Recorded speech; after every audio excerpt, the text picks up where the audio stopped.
AC Electric Company, New Hire Safety Orientation. Safety expectations. Number 1, don't hurt yourself. Number 2, work safe. Number 3, keep your coworkers safe. Number 4, follow all safety rules. And number 5, use stop work authority. Stop work authority. If you're working and you see something that you deem unsafe, or if you notice at-risk behavior going on, take the initiative and stop work. Sometimes the most important work you can do is to stop working.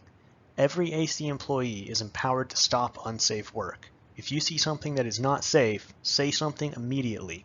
Do it safely or not at all. Incident reporting.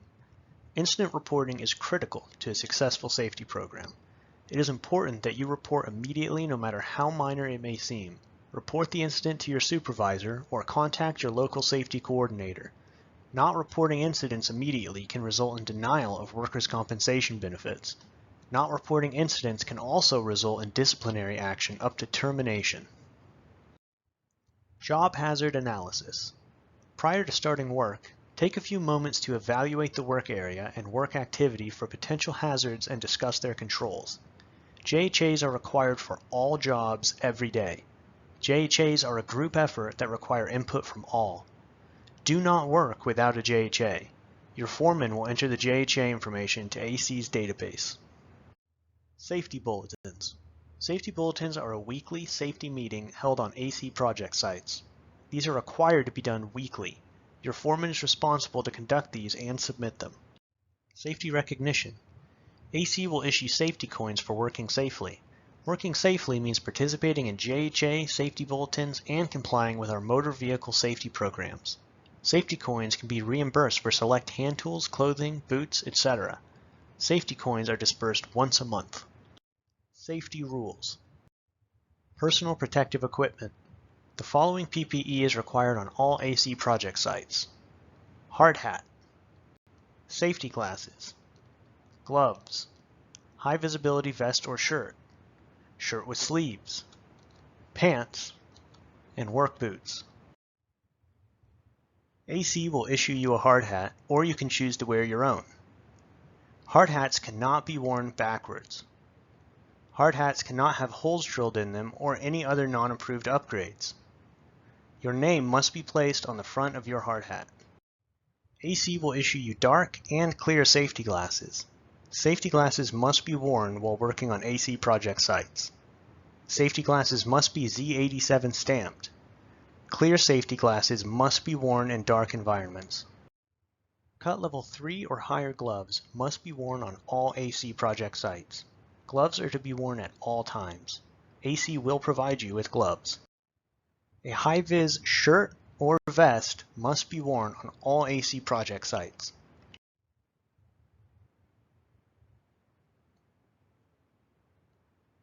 Sleeveless shirts or tank tops are not allowed. Offensive shirts are not allowed. Shorts are not allowed.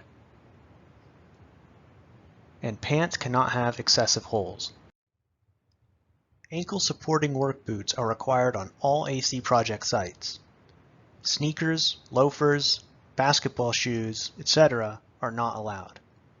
And work boots must be safe to wear, meaning they cannot be excessively worn or damaged. Hand safety. Hand safety is paramount at AC. Over the past 10 years, there have been 20 OSHA recordables from hand injuries. All these injuries could have been easily prevented with hand safety precautions. AC has made large investments to keep your hands out of harm's way. Hand safety hazards. Door hinges. Vault and Christie box lids. Hand tools. Power cutting tools. And knives. Hazard mitigation. Pay attention. Use the correct tool for the job. Do not drop or carelessly handle materials. PPE. AC employees must use cut level 3 gloves or higher. Machine guarding. Verify all guarding is in place and effective. Pre-work inspection. Identify potential pinch points before starting work. Knife safety. Many accidents involving utility knives occur for the following reasons: drawing the knife towards you instead of away from your body, working with a dull blade. Dull blades require more pressure, increasing the potential for injury. Trying to cut more than the knife can handle. Improperly storing the knife with the blade extended. Failing to wear personal protective equipment, and neglecting to inspect the tool before use. The following are safety precautions to keep in mind when using utility knives. Always use a sharp blade. They are safer than a dull blade. Wear cut-resistant gloves, at least level 3, to protect your hands and arms. Hand a utility knife to a coworker with the handle first. Keep extremities out of the cutting path. Don't apply too much pressure on the blade. Follow manufacturer's instructions when changing blades, and don't use utility knives to pry loose objects. Hand tools. Hand tools can cause many types of injuries: cuts, abrasions, amputations, and punctures. If hand tools are designed to cut or move metal and wood, remember what a single slip can do to fragile human flesh. Repetitive motion injuries. Using the same tool in the same way all day long, day after day, can stress human muscles and ligaments. Carpal tunnel syndrome, or inflammation of the nerve sheath in the wrist, and injuries to muscles, joints, and ligaments are increasingly common if the wrong tool is used or the right tool is used improperly. Injury from continuous vibration can also cause numbness or poor circulation in hands and arms. Eye injuries. Flying chips of wood or metal are a common hazard, often causing needless and permanent blindness. Broken bones and bruises. Tools can slip, fall from heights, or even be thrown by a careless employee, causing severe injuries. A hammer that falls from a ladder is a lethal weapon. To avoid such injuries, remember the following safety procedures. Use the right tool for the job. Don't use your wrench as a hammer. Don't use a screwdriver as a chisel. Don't use broken or damaged tools, dull cutting tools, or screwdrivers with worn tips.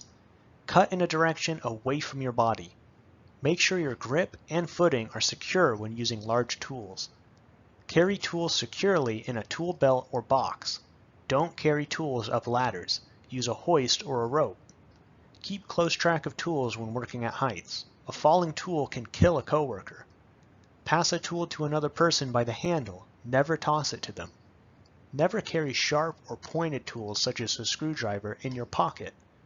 Select ergonomic tools for your work task when movements are repetitive and forceful. Be on the lookout for signs of repetitive stress. Early detection might prevent a serious injury. Always keep your tools in top condition. A dull blade or blunt point can lead to injury. Store tools properly when you stop work. Power tools. Do not abuse the cord. Never use the cord for carrying, pulling, or unplugging the power tool. Keep cords away from heat, oil, sharp edges, or moving parts. Damaged or entangled cords increase the risk of electrical shock. Stay alert, watch what you're doing, and use common sense when operating a power tool. Do not use a power tool while you are tired or distracted. Use PPE and always wear eye protection. Prevent unintentional starting. Ensure the switch is in the off position before connecting to a power source and/or battery pack, picking up, or carrying the tool. Do not overreach. Keep proper footing and balance at all times. This enables better control of the power tool in unexpected situations. Dress properly. Do not wear loose clothing or jewelry. Keep your hair and clothing away from moving parts. Disconnect the plug from the power source or remove the battery pack, if detachable, from the power tool before making any adjustments, changing accessories, or storing power tools. Slips, trips, and falls. Slips, trips, and falls are an easy way to get hurt on the job. At AC, in the past 5 years, we have had 2 employees become seriously injured by slips, trips, and falls. An employee tripped over rebar while on pour watch and fractured his wrist. Another employee slipped on a roof membrane and hurt his back. Watch your step. We've all heard this many times, but it's so easy to get distracted and not pay attention to where we're going or what we're doing. This is how slips, trips, and falls occur. Twisted ankles, knee strains, and back injuries are the most common injuries, but depending on how a person falls, so are fractured wrists and muscle tears. Survey the job site each day in order to identify problem areas to be aware of or avoid. This includes identifying the ruts, slippery conditions, and other uneven ground on the worksite, identifying holes and trenches on the site, covering them up and or roping them off with caution tape to prevent access to the area, keeping shoe and boot tread clean to provide better traction. Do not take shortcuts through debris piles. Fall protection. At AC, fall protection is required when working at 6 feet or above. This includes perimeters of structures, unprotected sides and edges, leading edges, sloped roof surfaces steeper than 30 degrees, parapet walls that are less than 42 inches in height, and unprotected skylights. If you're working at 6 feet or higher, you need fall protection. Follow the hierarchy of controls in this order to eliminate fall hazards. Hazard elimination, passive fall protection, fall restraint systems, fall arrest systems, and administrative controls. If using a body harness, inspect your harness before each use. Tie off to something that can support 5,000 pounds per employee. Ensure the D-ring is centered in your back at your shoulder level. Rig the system above your head and so that you can't fall more than 6 feet. Standard operating procedures.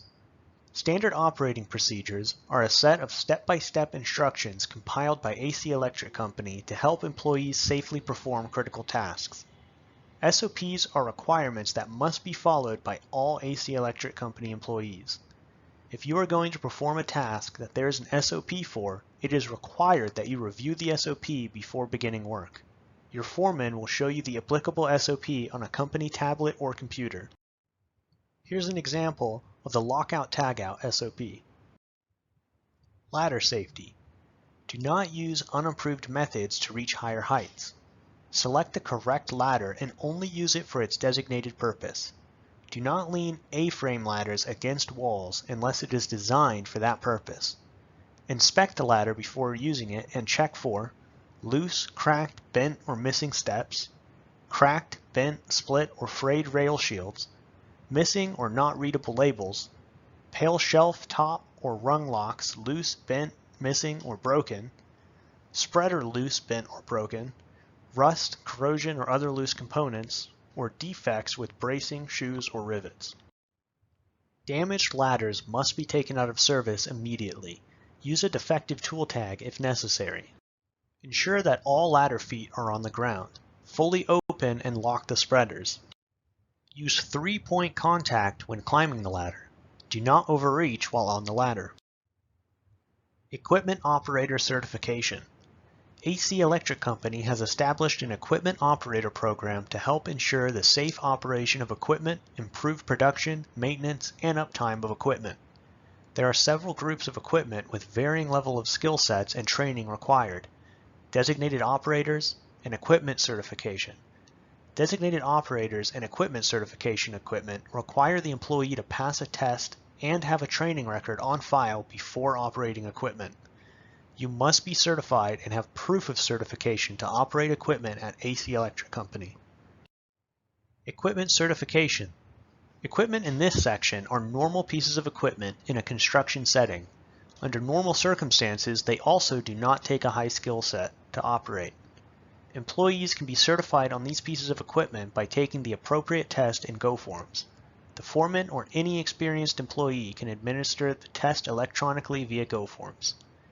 Equipment certification includes forklift, includes warehouse forklift and all-terrain forklift, aerial lift, includes scissor lift, boom lift, and bucket truck, skid steer, and ride-on trencher, which includes the rock saw. Designated Operator Program. DO type equipment is generally equipment owned by AC and requires a higher level of skill or certification. DO equipment includes crane, line truck, excavator, and backhoe. Aerial lifts. You cannot operate an aerial lift unless you have been trained and have a copy of your certification on you while you operate. AC will accept aerial lift training certifications from other companies. Aerial lifts are dangerous pieces of equipment, and many workers are injured or killed using them each year. The following hazards, among others, can lead to personal injury or death. fall from elevated level, objects falling from lifts, tip-overs, ejections from the lift platform, structural failures, electrical shock, entanglement hazards, contact with objects, and contact with ceilings and other overhead objects. Prior to operating an aerial lift, and at least daily, conduct a pre-start inspection to verify that the equipment and all its components are in safe operating condition. Follow the manufacturer's recommendations or customer requirements for what needs to be inspected. Fall protection. Ensure that access gates or openings are closed. Stand firmly on the floor of the bucket or lift platform. Do not climb on or lean over guardrails or handrails. Do not use planks, ladders, or other devices as a working position. When required, use a body harness. Do not tie off to adjacent structures or poles while in the bucket. Operation, traveling, and loading. Do not exceed the load capacity limits. Do not use the aerial lift as a crane.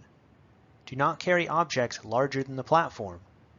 Do not operate lower-level controls unless permission is obtained from the worker in the lift, except in emergencies. Do not exceed vertical or horizontal reach limits. Do not operate an aerial lift in high winds above those recommended by the manufacturer. Do not override hydraulic, mechanical, or electrical safety devices. Overhead protection. Be aware of overhead clearance and overhead objects, including ceilings. Forklifts. You cannot operate a forklift unless you have been trained and have a copy of your certification on you while you operate. AC will accept forklift training certifications from other companies. Forklift certification is good for 3 years. No free rigging. Don't place slings over the masts or the forks of the forklift. This can affect the center of balance and cause the forklift to tip over. Always use a manufacturer attachment or picking eye. Always operate the vehicle according to the manufacturer's instructions. Always wear a seatbelt. Never exceed the rated load and ensure it is stable and balanced. Do not raise or lower the load while traveling. Keep a safe distance from platform and ramp edges. Be aware of other vehicles in the work area. Have clear visibility of the work area and ensure you have enough clearance when raising, loading, and operating a forklift. Use proper footing and the handhold when entering the lift. Watch for pedestrians and observe the speed limit. Do not give rides or use the forks to lift people. Stretch and flex. AC is providing you time to warm up your muscle groups to prevent injuries. Your participation is required. Stretch and flex shall be done at the start of each working day. Fire safety. Proper storage of potential fuel sources. Flammable liquids should be stored in labeled metal or approved plastic containers that are sealed with a cap or lid. Flammable liquids shall not be stored within 25 feet of a source of ignition. Compressed gas cylinders shall be kept upright and chained or secured to prevent the cylinders from falling. They shall be stored with caps in place and where they are not exposed to intense heat or open flames. Smoking. Observe no smoking areas and restrictions. Use proper ashtrays and ensure that your smoking material is completely extinguished before leaving. Do not throw lit smoking material on the ground. Abrasive sawing and grinding. Check the area for combustible items before setting up an abrasive cutoff saw or before operating a grinder. Periodically check to ensure that no materials have been ignited. Spontaneous ignition. Greasy or oily rags shall be deposited in approved containers and stored away from any source of ignition. This also applies to rags or cloths that have been contaminated by paints, reducers, or any other flammable contaminant. To operate a fire extinguisher, pass. Squeeze the handle, pull the pin, aim the nozzle at the base of the fire, and sweep the nozzle side to side. Use the correct extinguisher. Emergency Action Plan.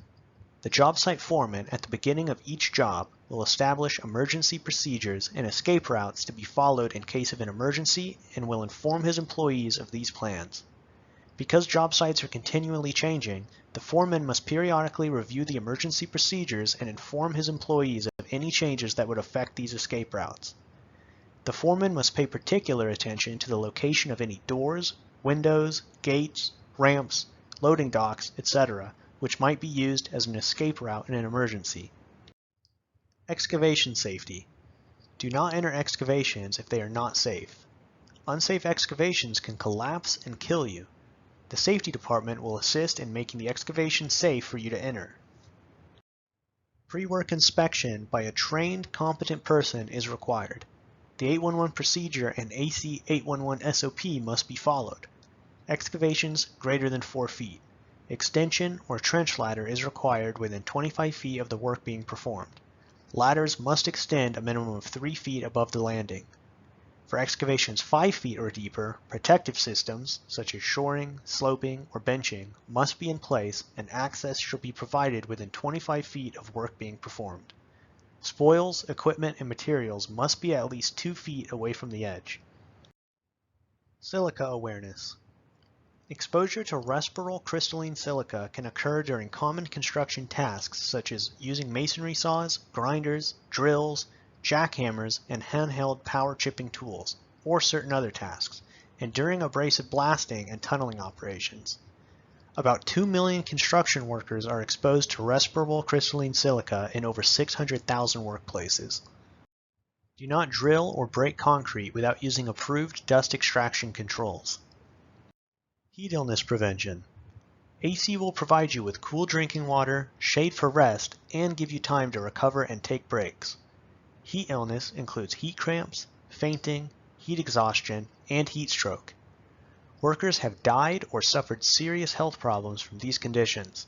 Heat illness can be prevented. Know the symptoms of heat illness. Watch for symptoms in yourself and your coworkers. If you feel any symptoms, tell your coworkers and supervisor immediately because you may need medical help. Know who to talk to and how to get help before you start each workday.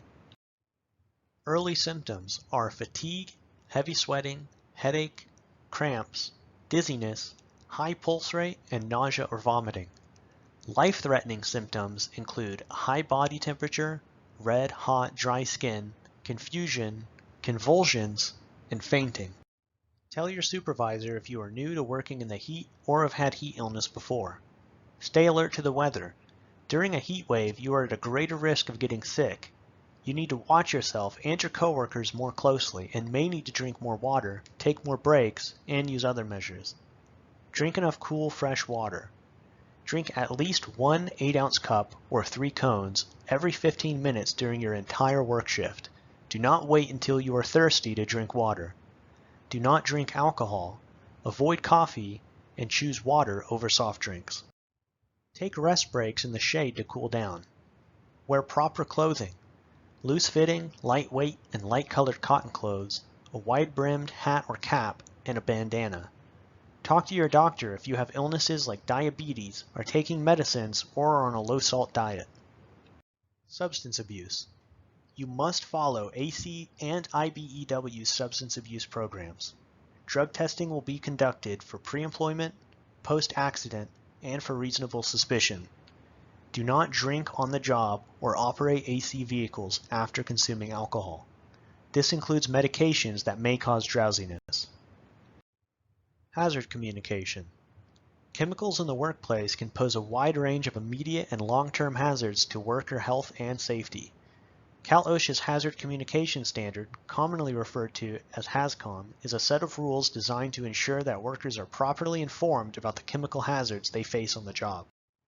2 very important keys to a HAZCOM program are container labeling and safety data sheets. These sheets tell you everything you need to know about a specific chemical. If you read the SDS, you will be able to determine the health hazards associated with any chemical you are using or exposed to, how flammable the product is and at what temperature it may ignite, the reactivity of the chemical with water or other agents, will it explode, etc., and what personal protective equipment is needed to work with the product. Copies of the safety data sheets and the hazard communication program are kept on the company wiki and at AC Division offices. Safety data sheets are readily available to all employees during each work shift. If an SDS is not available, immediately contact your foreman. Every container must be labeled, tagged, or marked with the identity of hazardous chemicals contained and must show hazard warnings appropriate for the employee's protection. The employees in each area should ensure that all secondary containers are labeled with either an extra copy of the original manufacturer's label or with labels that have the identity and appropriate hazard warning. Disciplinary action policy. You are required to work safe and follow the rules. AC Electric Company management is responsible for ensuring that all safety and health policies and procedures are clearly communicated and understood by all employees. Supervisors and lead personnel are expected to enforce the rules fairly and uniformly. All employees are responsible for using safe work practices, for following all directives, policies, and procedures, and for assisting in maintaining a safe work environment. Disciplinary action consistent with AC Electric Company policy will be taken if an employee violates established safe work procedures.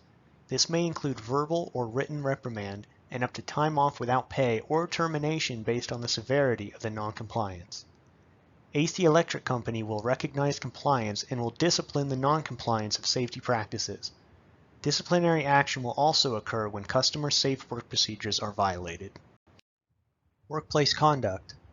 AC Electric Company is committed to providing a work environment that is free of discrimination.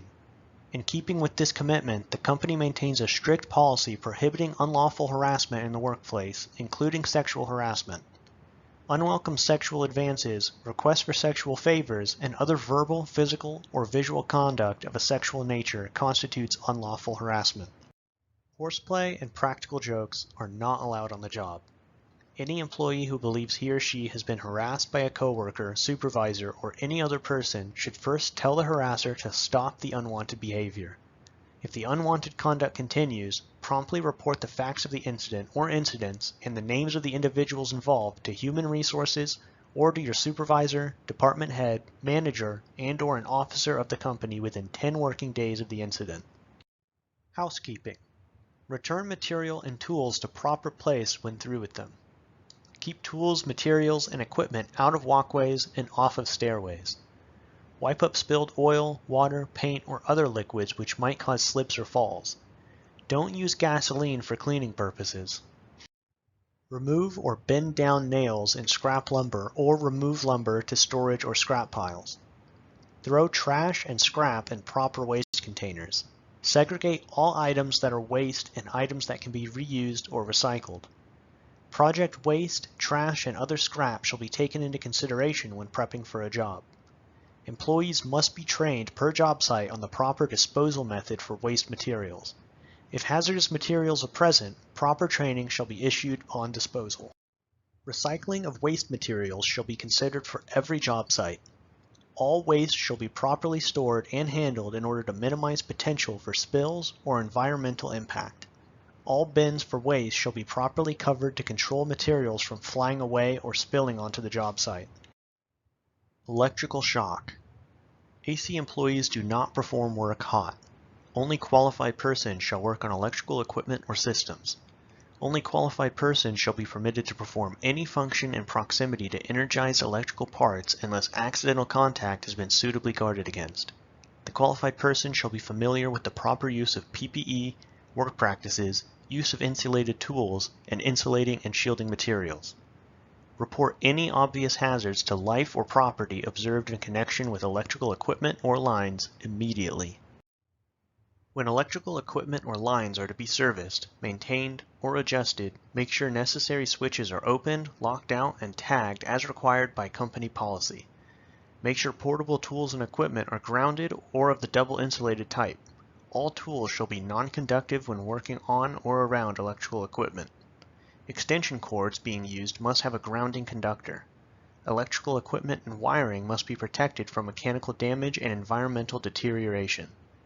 Covers or barriers must be installed on boxes, fittings, and enclosures to prevent accidental contact with live parts. No jewelry, watches, rings, or other conductive apparel may be worn while working on or near exposed energized electrical parts. All portable ladders shall have non-conductive side rails when working on or near electrical parts.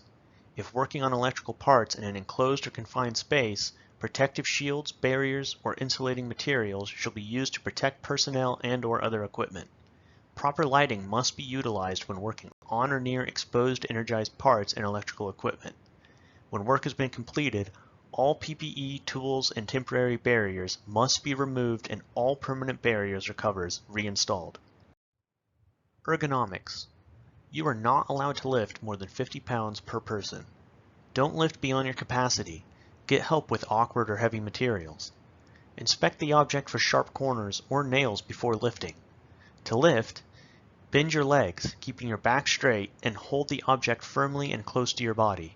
Then lift using your strong leg muscles, not your weaker back muscles. Lift slowly. Do not jerk or twist. In setting objects down, reverse the lifting procedure, making sure the leg muscles and not the back muscles do the work. You should always attempt to work in the green zone. Limit the time you work in the yellow zone, and avoid working in the red zone. Confined space. There may be a time when you work inside of a confined space. You must be trained in confined space activities before performing this work. You cannot enter a confined space without your supervisor's approval. AC Electric Company employees are not allowed to work in permit-required confined spaces. SOP number 6, non-permit confined spaces, must be followed. A confined space means a space that is large enough and so configured that an employee can bodily enter it, has limited or restricted means for entry and exit, and is not designed for continuous employee occupancy. A permit-required confined space is the definition above and one or more of the following: contains a hazardous atmosphere, contains a material, water, sand, grain, etc., that could engulf the entrant, has an internal configuration that could trap or asphyxiate the employee if they fell or slipped, or contains any other recognized serious safety or health hazard. When entrance covers from the space are removed, the opening must be made safe to prevent someone from falling into the space. The atmosphere of the space must be tested with a calibrated 4-gas monitor.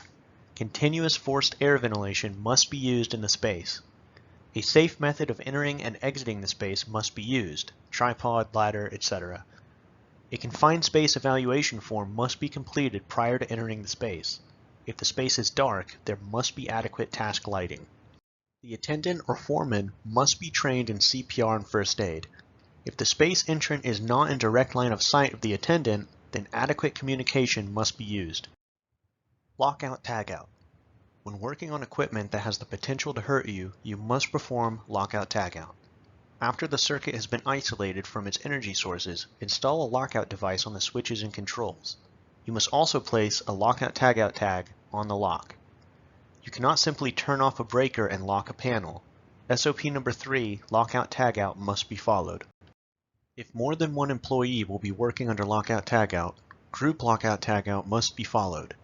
Each employee working on the system must place a lock on the hasp or the lockbox and keep the key on them until the job is complete. When the job is complete, they can remove their lock and the system can then be energized.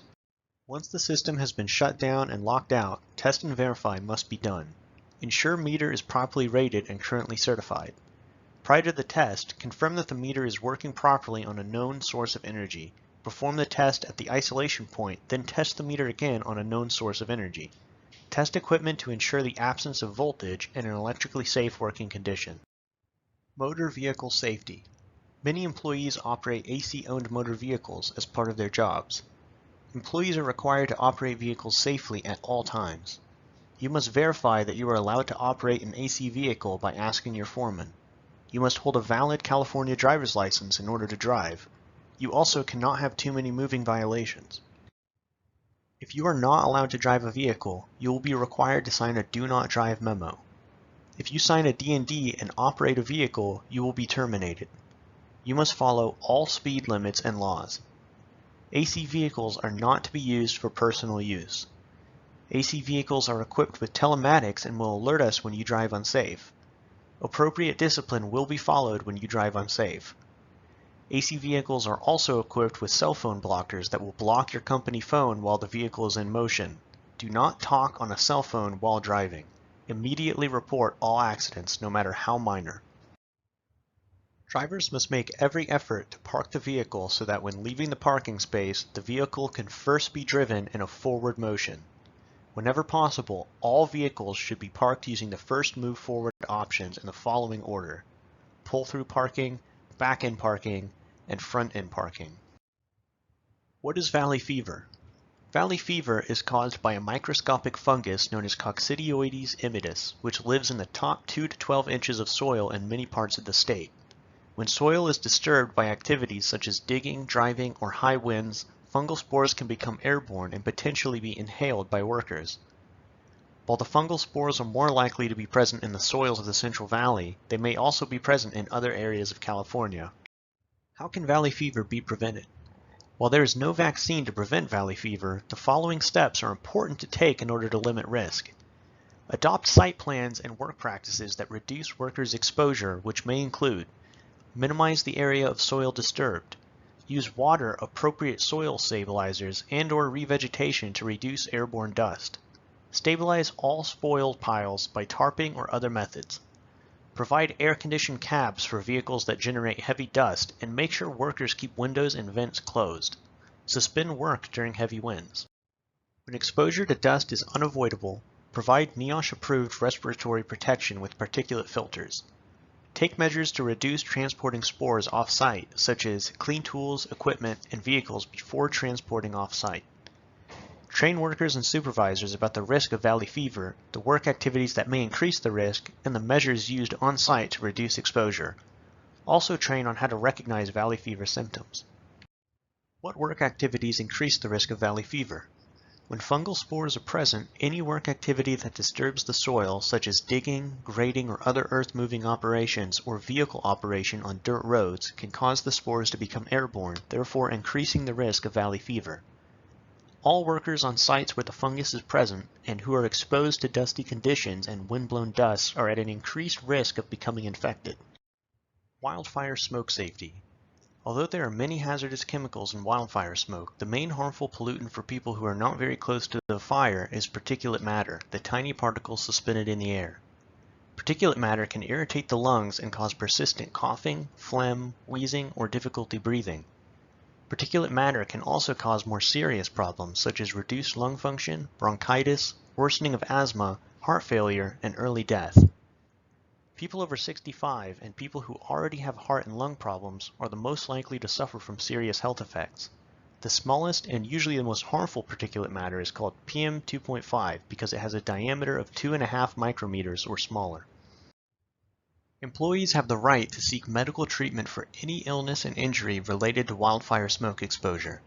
The easiest way to find the current and forecasted AQI for PM2.5 is to go to www.airnow.gov. Employees who do not have access to the internet can ask their supervisor for the current AQI.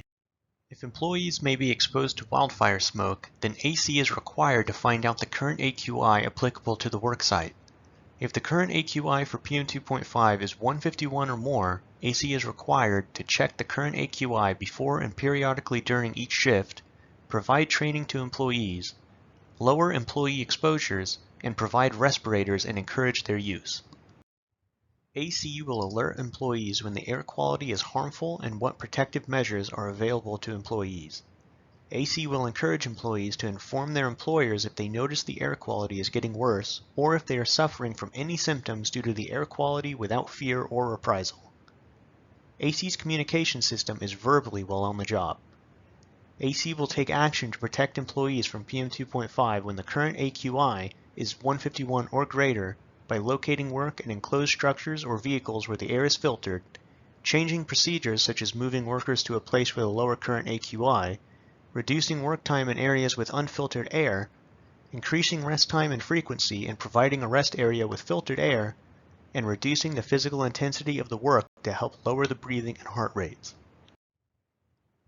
Respirators can be an effective way to protect employee health by reducing exposures to wildfire smoke when they are properly selected and worn.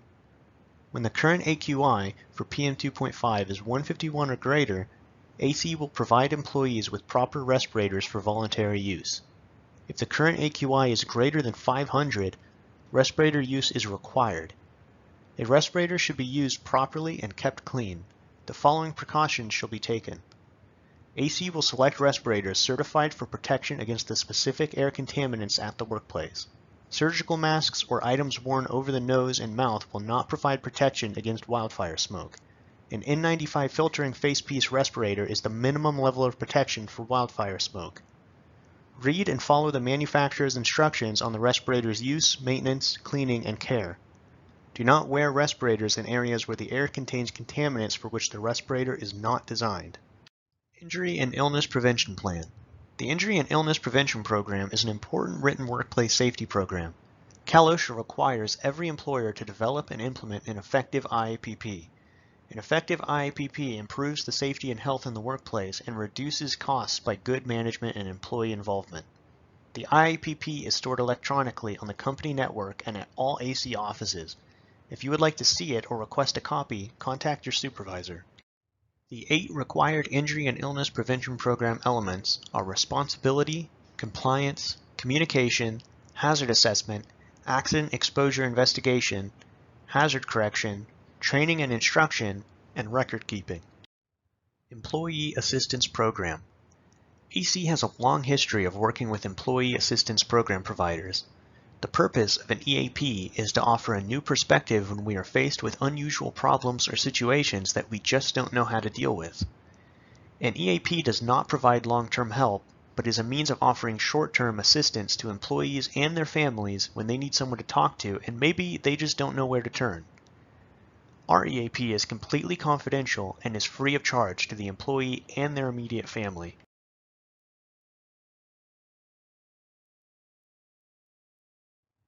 COVID-19. COVID-19 is an infectious disease that can be spread through the air when an infectious person talks or vocalizes, sneezes, coughs, or exhales. COVID-19 may be transmitted when a person touches a contaminated object and then touches their eyes, nose, or mouth. An infectious person may have no symptoms. COVID-19 particles containing the virus can travel more than 6 feet, especially indoors, so physically distancing must be combined with other controls, including face coverings and hand hygiene, to be effective.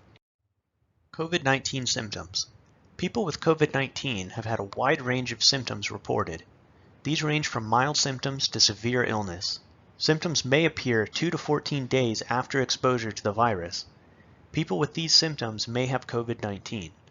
Fever or chills, cough, shortness of breath, fatigue, muscle or body aches, headache, new loss of taste or smell, sore throat, congestion or runny nose, nausea or vomiting, diarrhea, or difficulty breathing.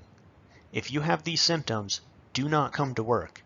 Contact your supervisor immediately and take a COVID-19 test.